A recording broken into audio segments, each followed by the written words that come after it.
Right, just dug myself a lovely little hammy. See if I can focus in on that. Don't know what it is yet. There's what's that? This is a long cross, 3 pellets. I've been over this field so many times, and today it just seems to be producing bits and pieces.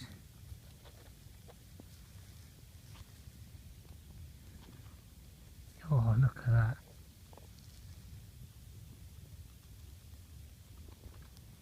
Lovely job. Oop. Get that one cleaned up and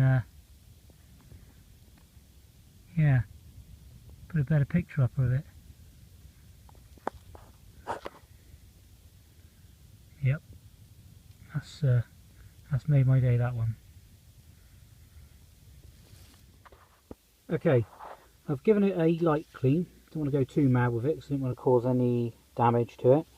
The coin is an Edward the First, I do believe. You can just see around here the E's gone a bit flat, but E-D-W-A-R-D, so Edward. Edward the First. So the coin would have been somewhere between 1273 and 1307, I think. Yeah, so it's a long cross. So you've got the long cross going from the outside of the coin right across. This would have been used to cut the coin into halves or quarters for change. So I've got some examples here of ones I've found previously. So I see a quarter penny and a half penny there. So they just cut the coin and give them the change. Obviously they're nicer to find whole like this. You know, such a lovely thing to find when you pull a hammer coin out of the ground. It's just great, absolutely great.